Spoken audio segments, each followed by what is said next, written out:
Tout est parti des quartiers de Capistrano. Une rumeur commençait à courir. Une ombre défie l'autorité. Oui, une ombre. Personne n'avait vu son visage. Toujours de noir vêtu il était. On l'appelait Le fléau de Capistrano.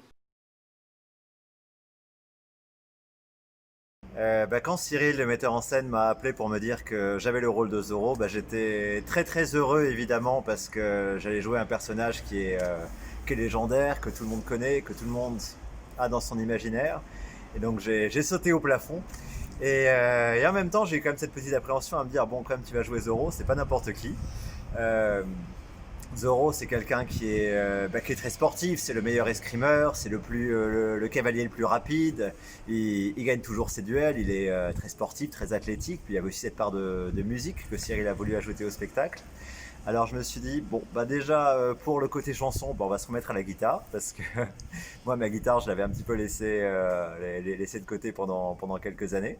Donc travailler aussi le chant, et puis cette très belle chanson que Cyril avait composée pour le spectacle.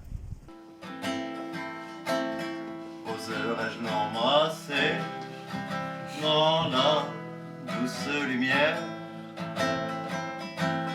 Rien qu'un simple baiser, oserais-je une prière?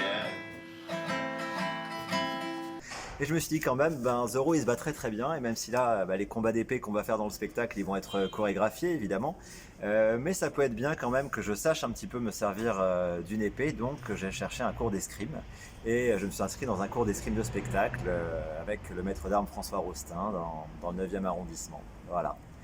Et je me suis dit, bon, derrière, il reste évidemment le personnage de Don Diego qui est intéressant parce que le vrai Zorro, la vraie personne entre Zorro et Diego, c'est plutôt Zorro. Et c'est pour se cacher qui se fait passer pour un bourgeois oisif, plongé dans ses livres, qui est Diego. Ça, j'avais pas trop d'appréhension à jouer ce personnage-là, donc c'était plus le vrai Zorro quand il met son masque et qu'en réalité il se dévoile qu'il fallait trouver cet homme qui est à la fois sombre mais souriant et lumineux en même temps. Voilà. À partir de ce jour, les paysans, les indigènes et tous les habitants du comté de Los Angeles ont un allié en ma personne. Je ne laisserai plus la tyrannie s'installer. Sachez que je ne tue jamais avec le sourire et je préfère toujours laisser la vie sauve à mes adversaires. Bonsoir, sergent Gonzalez. À la prochaine. Et appelez-moi Zorro, sergent. Zorro.